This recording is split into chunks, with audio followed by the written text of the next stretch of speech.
Bienvenidos a Pino Suárez 2, domicilio del diálogo, desde esta Galería de Presidentes de la Suprema Corte de Justicia de la Nación. Es un gran gusto, un gusto personal y sin duda lo es también institucional para la Corte, recibir a un gran personaje de la cultura de nuestro país, Ignacio Solares, escritor, novelista, dramaturgo, diría yo, me atrevería a decir, el periodista de temas culturales más reconocido, más connotado en los últimos años en nuestro país. Ignacio, bienvenido a la Suprema Corte de Justicia. Gracias por estos minutos para el canal Mi judicial. querido Enrique, es un privilegio estar aquí y te agradezco la invitación. El agradecido soy yo y estoy obligado a hacer una breve síntesis de la trayectoria prolífica de Ignacio Solares. Premio Fernando Benítez, 2008, por su trayectoria en el periodismo cultural. Premio Nacional de Ciencias y Artes 2010 en la categoría de Lingüística y Literatura. Dirige la revista Universidad Nacional, esta maravilla de revista muy tradicional, que es la revista de la Universidad Nacional Autónoma de México. Has tenido una trayectoria muy importante y yo vería dos pilares fundamentales de tu vida, la literatura y el periodismo. Así es. ¿Qué te lleva a uno? ¿Qué empieza primero? ¿La literatura, el periodismo? ¿Cómo comienza la historia de Ignacio Solares? Fíjate que es una pregunta clave y perdón que te lo diga, pero no me lo habían hecho así. ¿Qué empieza? Empieza realmente la literatura porque empecé a leer, yo tuve la suerte de tener mi Julio Verne, mi Salgari, mi Robinson Crusoe, ya te imaginas todo lo que fue la experiencia de la literatura juvenil. Entonces, desde muy joven me interesó la literatura, hice un cuentito de un gigante triste, te digo el tema, a los 12 años. Pero después, después mi primera publicación con Luis Espot en el Heraldo Cultural, a quien le agradezco mucho que se haya atrevido a hacer eso, tenía yo 19 años, me publicó un cuento. Imagínate, a los 19 años, un suplemento que en ese tiempo era muy leído, 19 años. Pero luego me entró la autocensura. Me entró la autocensura y me puse a escribir, pero guardando las cosas. Publiqué algunas otras cositas por ahí, pero finalmente a los 24 años entré al Excelsior con Julio Scherer y empecé con mi maestro Vicente Leñero en Revista de Revistas, donde hacía yo reportajes y me atrapó el periodismo. El periodismo es peligroso, pero benéfico. Es un veneno. Es un veneno, pero es benéfico, es un veneno bueno, porque finalmente es una salida para los escritores. Y luego, a los 25 años, fui jefe de redacción con Octavio Paz en la revista Plural, que en ese tiempo era el sumum. Y bueno, pues ¿Escribiste allí, en Siempre también? No, pues ya fue muchos años después. Después. Muchos años después.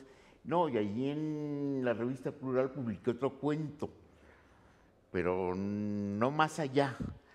Otro cuento en un número que me permitió Octavio Paz junto con Carlos Montemayor dirigir nos cedió la dirección de la revista Plural. Grandes escritores. Imagínate. Y entonces, después de eso, me ofrece Scherer a los 27 años, yo estuve 2 años con Paz, dirigí el Diorama de la Cultura, que era el suplemento de Excelsior. Y me fui y ahí duré 4 años, hasta que en 76 El golpe. vino el golpe a Scherer. Y entonces sí, lo que pasó fue que pues me quedé con una mano adelante y otra atrás, y buscando chambitas y todo. Por suerte tenía la universidad, por suerte tenía algunos contactos en el periodismo. Me fui a trabajar a Patrimonio y Fomento Industrial con Oteiza haciendo una revista. híjole, fueron unas aventuras ya más complicadas, pero publiqué un libro de cuentos, luego publiqué una novela de la que no me quiero acordar ahorita, bueno, se llama Puerta del Cielo, pero luego publiqué mi primera novela, la que yo considero mi primera novela, que es Anónimo, que se acaba de editar, por cierto, en el Fondo de Cultura con la SEP. Esa sí es mi primera novela reconocida y asumida. Y luego, pues, ya agarré vuelo. Y entonces empecé a escribir literatura sin abandonar el periodismo, sin abandonar las entrevistas. Sobre todo en el diorama hice muchas entrevistas. Es un género maravilloso. Es un se género. disfruta mucho. Las reuní en un libro que se llama Palabras Reencontradas, que trae entrevistas con García Márquez, con Borges, con Vargas Llosa, con Cortázar, con Fuentes. Es un libro de puras entrevistas. Y para mí es un género maravilloso que, por supuesto, estoy profundamente agradecido a él. Y yo creo que de ahí vengo, porque toda esa enseñanza me permitió llegar a mi siguiente trabajo, que para mí es fundamental, que es un reportaje novelado que se llama Delirium Tremens. Maravilloso, reconocido además. Sí, lleva Abriste camino con ese reportaje. Varias ediciones, yo te diría que muchas ediciones en México, se ha traducido, y es un libro que... Se habla del alcoholismo. Bueno, de las la historia gira en visiones. torno a los excesos que derivan Como mi tema son las visiones con los ojos abiertos, que no es lo mismo las visiones con los ojos cerrados. Así es. ¿No? O sea, es como la diferencia entre los santos cristianos y los santos hindús. Los santos cristianos tienen los ojos abiertos, los santos hindús cierran los ojos. Bueno, aquí las visiones que provoca Con los ojos abiertos. Con los ojos abiertos, el exceso de alcohol y la abstención repentina provocó el que yo me metiera al Sanatorio La Vista, que entonces era el centro que investigaba más el alcoholismo, y me permitiera el doctor José Antonio Elizondo hacer un reportaje durante un año de 111 casos, que no son pocos. Nada más. Ahí brotó el periodista como nunca, con todo su fulgor, ¿no? Bueno, allí yo me siento, es un libro para mí emblemático. Es un libro que me satisface profundamente porque, híjole, creo que es el libro más agradecido que estoy yo, porque más me lo han agradecido. O sea, gente que me dice, usted me ayudó. Bueno, por ejemplo, mi amigo Luis de Tavira, que me dijo, cuando estaba yo internado, me llevaron Delirium Tremens al sanatorio para ayudarme a la recuperación. Sí. Eso no tiene precio. Un escritor no sabe para qué escribe, digan lo que digan. Y cuando a veces sabes para qué escribes, te da una motivación adicional, te da una razón de ser. Muy agradecido, estás muy agradecido. Bueno. Se hizo obra de teatro, yo la vi. Se hizo obra de teatro, la dirigió Antonio Crestani en la universidad y le fue muy bien, tuvo 200 representaciones en el Juan Ruiz de Alarcón, en el Santa Catarina, y ese ha sido... ¿Por qué elegiste ese tema? ¿Cómo vino el tema? Mira, a mí siempre me han interesado las visiones, me ha interesado la telepatía, el espiritismo, como tú sabes. En el Jefe Máximo hablas. En el Jefe Máximo de Plutarco Elías Calles y estas facetas. De Madero también. De Madero, bueno, por lo visto conoces mejor que yo mis libros. No, mejor que tú. Y entonces, de repente, el hecho de que alguien tuviera esas visiones con los ojos abiertos y que fuera igual de divino que de demoníaco, porque hay un filo muy finito en el cual pasas del cielo al infierno. me parecía apasionante como complemento a mis temas.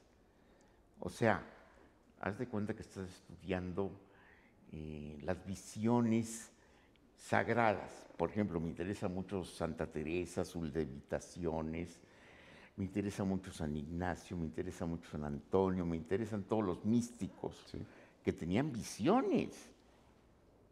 Los doctores de la Entonces, iglesia, los carmelitas. los carmelitas, todos, y que cuentan de sus visiones y de repente que te enteres que hay seres humanos normales, Sí. aparentemente, claro, no son tan normales puesto que se congestionan con alcohol, y que te enteres que ven demonios, ángeles, alimañas, fantasmas, me pareció apasionante.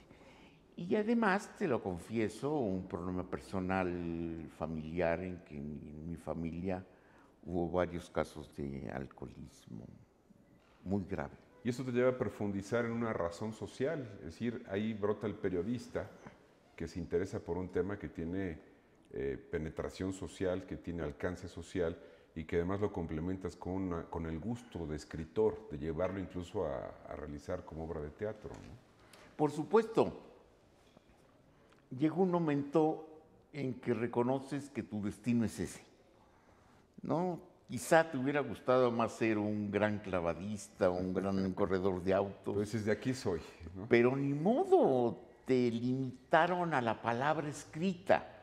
Bueno, limitar en un sentido de mucha humildad, Ignacio, porque en tu caso, pues no hubo limitaciones. Sí. Bueno, pero de todas maneras, hijo, mano, es una actividad, yo siempre he dicho, angustiosa. Sí. Estar garrapateando patas de mosca ahí en una página en blanco, híjole, a veces no te creas. Eres ganador del premio Javier Villaurrutia, 1999. Eres un hombre muy reconocido. Se te ve brillo en los ojos con lo que haces cuando recuerdas esa faceta de tus orígenes, tu inicio, tu desarrollo. Quiero también, permíteme, hablar de otras obras, ficciones de la Revolución Mexicana, La Invasión, El Jefe Máximo, que me hiciste favor de enviármelo previamente, El Espía del Aire, Nen la Inútil. He revisado algunas cosas, Columbus, el reportaje de Delirium Tremens que ya tú nos referías. Sobre El Jefe Máximo, Ignacio, que da para un programa solamente platicar sobre esta novela histórica. ¿Por qué te centras en el personaje de Plutarco Elías Calles? Un estadista, creador de instituciones, pero que tiene una faceta negra que tú describes muy bien y que nos vas llevando de manera fascinante por las páginas, encontrando al hombre, al ser humano falible, estadista, abusivo en algunos temas, aficionado al póker, bebedor, por supuesto, que también tenía visiones con los ojos abiertos. ¿Por qué Plutarco Elías Calles en El Jefe Máximo? Bueno, todo viene de que hay una obra de teatro que se llama El Jefe Máximo, que yo puse en la universidad con muy buena aceptación en los años 80. Esa obra, que también tuvo una larga permanencia en un teatro universitario, la hice a partir precisamente de que me enteré de que Calles era espiritista. Yo venía de haber hecho Madero el Otro, ¿Sí? que es el Madero espiritista. Entonces, me apasionó verdaderamente el descubrir que Calles también había sido espiritista. Me pregunté, que es una pregunta que se hacen pocos historiadores, pero que es fundamental, ¿cómo es posible que nuestro apóstol de la Revolución haya sido espiritista y también el creador del México moderno? Porque, sin lugar a dudas, Calles es el creador del México moderno. ¿Sí es? Creó nuestras instituciones que aún hoy tenemos, nos salvó de los caudillos. Tú recordarás que en el 28, cuando muere Obregón, Habla con contundencia, se acabaron los caudillos. se acabaron los caudillos y empieza la era de las instituciones. Al margen de que él haya participado en la muerte de Obregón, lo real es que transforma al país. Y esto para mí es básico. Pero este hombre, que es un visionario, para mí ese sí es un gran estadista, ve hacia el futuro, como quizá ningún otro presidente del siglo XX. Yo le tengo una gran admiración, a pesar de la crítica. Claro, Pero los claroscuros que todo ser humano tiene. los claroscuros y sobre todo los medios que utilizó, quizá eran los que estaban en ese momento de moda, ni modo, ¿no? No había manera de que hubiera algún enemigo sin que lo acabara. Sí. Como el padre Pro, imagínate. Ese pasaje es maravilloso. Desató la guerra cristera más absurda que conozca este país, con más de 80,000 muertos. Bueno, junto a eso, este hombre, resulta que cuando regresa del exilio en San Diego, California, a donde lo había mandado Cárdenas, ¿no? Que es un momento clave en el país, porque en lugar de mandarlo a fusilar, Cárdenas lo exilia. Y ahí también Cárdenas cambia los modos. Sí, le muestra respeto de alguna forma. Y yo da un giro a la tuerca muy impresionante políticamente. Entonces, El plomo ya no era la solución en ese momento. el plomo ya no era la solución. Y entonces regresa Calles y yo me encontré una carta en la que ya Calles, que iba a las sesiones espiritistas en una casona de Tlalpan, algunas veces con su amigo Gutiérrez Tibón y con el general José María Tapia, exgobernador de Baja California, reconoce que a solas en su estudio ha empezado a ver fantasmas. Y eso me pareció asombroso. ¿Ves? Ahí está otra vez Delirium Tremens. Así es. Las visiones con los ojos abiertos. Me gusta mucho el tema, como te darás cuenta, tanto en el espiritismo como en lo religioso, como en lo alterado por drogas. Entonces, el tema fundamental del jefe máximo finalmente son las apariciones que tiene por la noche el solo. Las recriminaciones del padre Pro, por ejemplo, ¿no? Del padre Pro, de Madero, De Madero. Del propio Obregón. Así es. Obregón que regresa a decirle, me mandaste matar, ¿verdad, Plutarco? Y bueno, todo lo que implica, ¿no? Todo lo que implica el juicio a Calles a partir de que tú te metes a otro mundo. Es como si me interesara básicamente otro mundo. Yo por eso digo que yo estoy a favor de todas las fugas posibles. Lo único que me parece insoportable es la realidad real. Pero todo lo que sea entrever, para no ser pretencioso, no decir ver, entrever visiones, otra realidad, tener de alguna manera la presencia de ese otro mundo que está aquí, ¿eh? Así es. Y que por más que lo queramos negar, en cualquier momento puede hacer eclosión. A todos nos ha pasado, un sueño se convierte en una visión. Bueno, un sueño, hay sueños que por más que querramos negarlo, hay sueños que uno dice, Dios mío, ¿y esto por qué lo soñé? O son premonitorios, o son simbólicos, es decir, es naturaleza humana, ¿no? Y yo creo que de alguna manera ese otro mundo tiene tanta presencia como el real. Ese es mi problema, que como si no pudiera evitar reconocer y darle validez a ese otro mundo. Ahora, que puede tener creencia o no con lo divino, ya es tu problema, ¿no? O Sí, por sea, supuesto. no necesariamente tiene que ver con Dios, porque Dios más bien es un problema de fe, ¿no? Sí, No, esto es como una el dogma y la cuestión preocupación. espiritual se divide, ¿no? De lo que es meramente Exactamente. humano. Sí, porque aquí ya estás hablando de la parapsicología, de la No, se telepatía. desdoblan muchas interpretaciones. Ya es otra cosa, ¿no? Sí. No necesariamente, por ejemplo, yo me considero absolutamente anticatólico. No Y fuiste soporto a colegios religiosos. a con jesuitas. Mira cómo me conoces. No, claro, pero la Iglesia Católica me tiene muy decepcionado y la verdad es que prefiero la literatura. Entre la religión católica y la literatura creo que hay más verdad, más trascendencia y de alguna manera está más Dios en la literatura. Y muy joven te cuestionaste la existencia de Dios y escribiste sobre eso. Claro, siempre me ha pasado que últimamente cada vez creo más en lo que, como tú dices, he creído desde joven, pero ya no le pongo nombre, ya no lo califico de Dios o de divinidad, no me preocupa.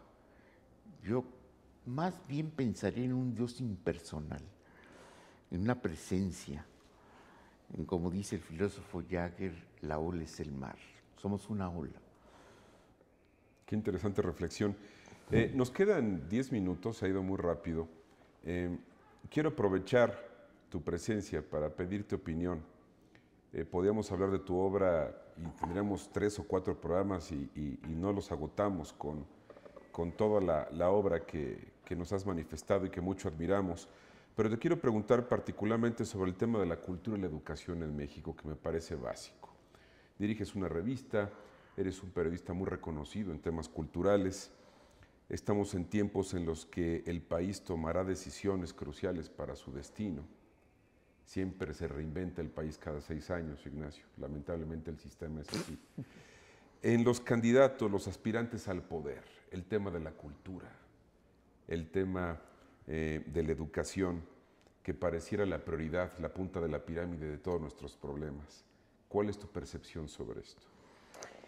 Fíjate que yo tengo un principio que me ha funcionado porque yo creo mucho, de alguna manera, en frases que te aclaran asuntos, ¿no? O sea, hay veces que tú no entiendes un asunto y de repente lees una frase Y te lo clarifica. exacto, y te lo desentraña, ¿no? Y en algún momento, en una entrevista precisamente, a mí se me ocurría pensar y dije que la violencia es el veneno y la cultura es el antídoto. O sea, ¿qué quiere decir esto? Que yo lo que sí creo profundamente es que con el demonio no hay que pelear.